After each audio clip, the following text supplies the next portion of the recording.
Queridos irmãos e irmãs, vamos celebrar neste domingo a solenidade da Ascensão do Senhor.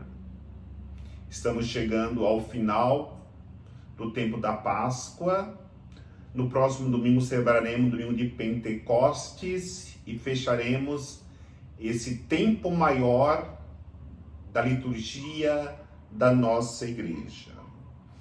A liturgia da palavra que nos é apresentada para reflexão, como primeira leitura, Atos dos Apóstolos, capítulo 1, versículo de 1 a 11. O salmo responsorial é o Salmo 46, como segunda leitura da carta de São Paulo aos Efésios, capítulo 1, versículo de 17 a 23. O Evangelho de São Marcos, capítulo 16, versículos de 15 a 20. Eu gostaria de refletir na liturgia deste domingo sobre a ascensão do Senhor através de três grandes etapas após o nascimento de Jesus, que nós devemos viver para um dia chegarmos na sua glória. A primeira etapa é do nascimento de Jesus até a sua ressurreição. Podemos dizer que esta etapa é a etapa de Cristo, como também a etapa da fé. Etapa de Cristo, porque foi o tempo que Jesus viveu no meio dos homens, encarnado, se assemelhando a cada um de nós.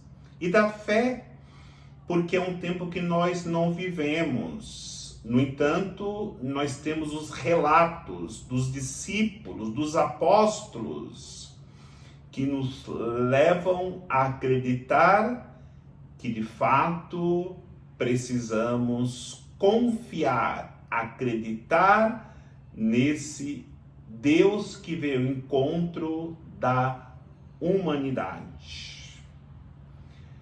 É importante sabermos que para vivermos cada etapa propostas nesta reflexão da liturgia da Ascensão do Senhor, nós precisamos estarmos próximos, íntimos de Jesus. É aquilo que vai dizer São Lucas na primeira leitura, falando de Teófilo. Quem é Teófilo? Somos cada um de nós que somos amigos de Deus. Theo, no grego, Deus. Filos, amigos. Os amigos de Deus podem compreender os mistérios do reino. E sermos amigos de Deus, precisamos fazer experiência de Pentecostes, que se derramará sobre cada um de nós. No próximo domingo, encerrando assim o tempo da Páscoa. Mas refletindo nesta primeira etapa, temos que entender aquilo que nos ensina a primeira leitura. Quando os discípulos recebem de Jesus esta palavra: não vos afasteis de Jerusalém até que sejais revestidos da força do alto.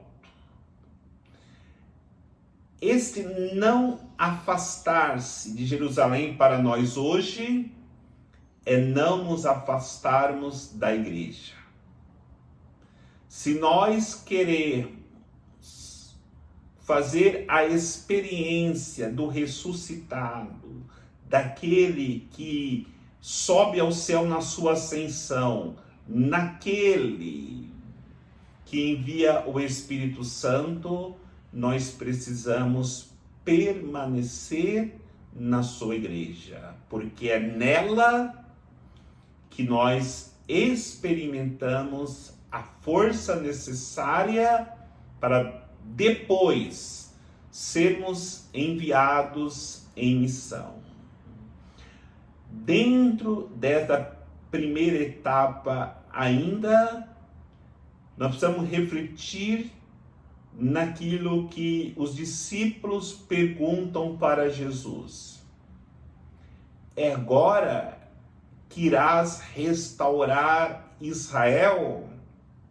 E a resposta de Jesus: não compete a vós saber nem a hora, nem o momento que será restaurado Israel. O importante é que vocês sejam minhas testemunhas. E aí, nós nos deparamos muitas vezes na mesma realidade dos discípulos naquele momento. Queremos saber quando Jesus vai restaurar a sua igreja. Por que tantos pecadores na igreja? Por que tanto sofrimento no mundo? Por que esta pandemia? Não compete a vós saber o momento e a hora, porque muitas vezes nós questionamos Deus, por que não vem para fazer com que os pecadores, com aqueles que prejudicam o outro, sejam já condenados, paguem pelos seus erros? Será que se Jesus viesse na sua parousia hoje, algum ser humano poderia viver a graça de ser acolhido na eternidade sem ter o castigo necessário? Então temos que pensar assim, a pedagogia de Deus não é essa. Deus não vem para fazer que os pecadores paguem as suas dívidas. Ele não vem para castigar as pessoas, ele vem para salvar. E é isso que tem que estar no nosso coração, essa expectativa da vinda do Senhor para nos dar a salvação. E temos a segunda etapa, que vai da ascensão do Senhor até a sua parousia, a sua segunda vinda. Essa etapa é a etapa do Espírito Santo, e podemos dizer que também é a etapa da caridade, porque entre a ascensão do Senhor e a parousia, nós precisamos viver de caridade. O alimento do cristão é a caridade. E aí temos que nos prepararmos, porque a caridade, ela precisa ser vivida a cada dia. E o Evangelho nos ensina isso quando ouvimos no Evangelho de hoje: expulsarão demônios em meu nome.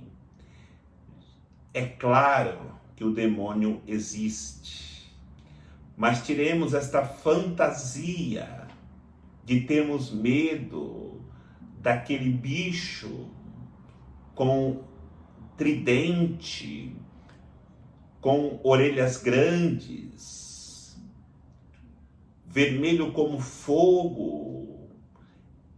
Esse inimigo de Deus e nosso inimigo, ele age de maneira concreta, real. De que maneira? Em situações concretas.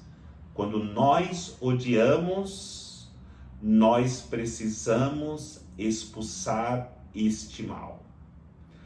Quando assassinamos seja fisicamente ou espiritualmente uma pessoa, como por exemplo o aborto, um assassinato de maneira física, ou o fofocar, o caluniar contra uma pessoa, uma maneira de matar a pessoa ontologicamente, espiritualmente, aí está o mal que Jesus pede para que nós expulsemos, o demônio que nós precisamos expulsar. Quando buscamos os prazeres desenfreados na bebida, no sexo ou em qualquer outros prazeres que nos levam a um desequilíbrio, esse é o mal que nós devemos expulsar.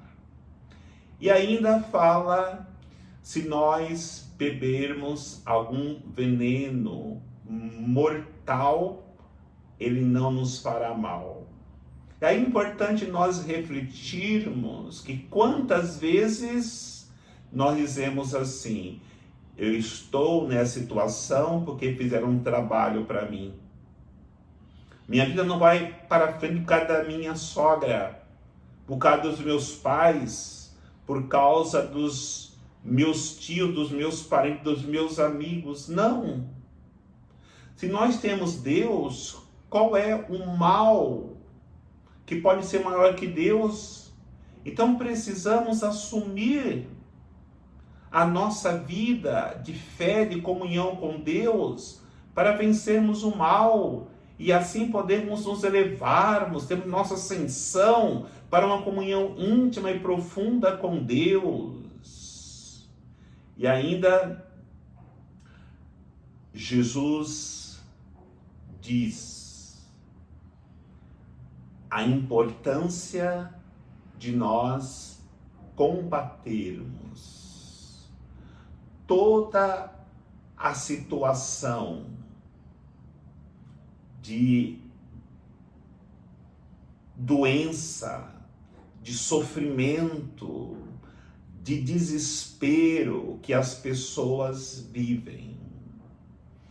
Quanto mais cristãos preparados para poder ajudar o outro, menos o mal irá imperar nos corações, nas famílias, na sociedade.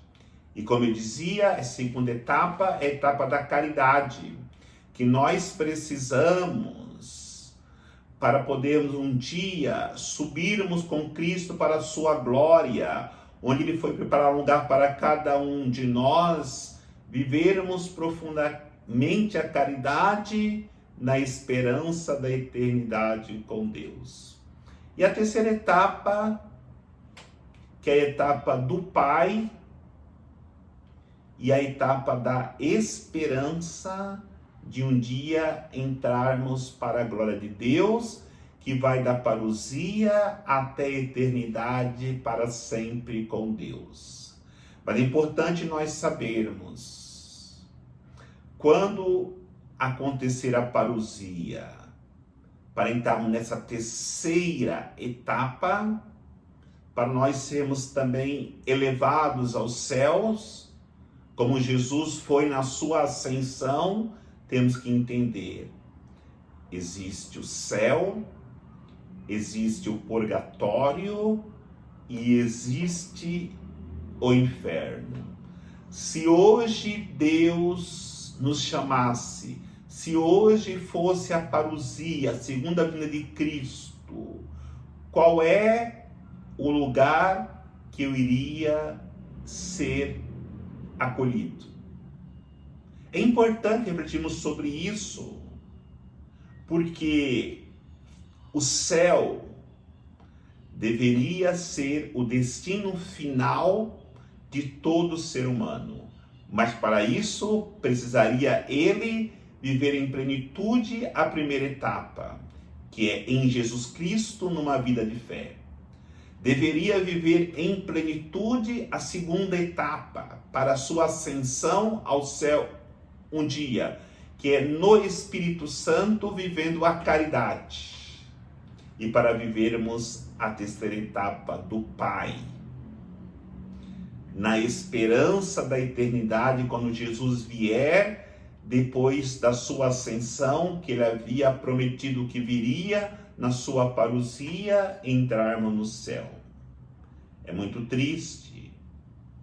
Talvez de todas as tristezas que já houveram no mundo, mais triste do que a pandemia, mais triste do que o holocausto dos judeus, mais triste do que as duas grandes guerras mundiais, é nós irmos para o purgatório, ou pior ainda, irmos para o inferno. Porque quem vai para o purgatório sente um sofrimento muito grande por estar tão perto de Deus, mas no entanto ainda não pode experimentar a glória de Deus. Porque quem está no purgatório não vai mais para o inferno, só vai para o céu. Mas a dor é muito grande de pensar assim: se eu tivesse acreditado um pouquinho mais, se eu tivesse vivido um pouco mais da caridade, se eu deixasse Jesus, o Espírito Santo, agir um pouco mais na minha vida, eu estaria gozando da plenitude eterna com Deus. Agora estou aqui dependendo das orações pelas almas para chegar um dia na glória eterna. E a dor maior, que não tem nem como refletir sobre isso, quem se perde eternamente. Mas pensemos de maneira muito confiante que na sua ascensão, Jesus disse e foi de fato preparar um lugar para cada um de nós. E que nessa festa solene da ascensão, tenhamos a certeza que um dia estaremos na eternidade e na glória de Deus. Que o Senhor nos abençoe, em nome do Pai, do Filho e do Espírito Santo. Amém.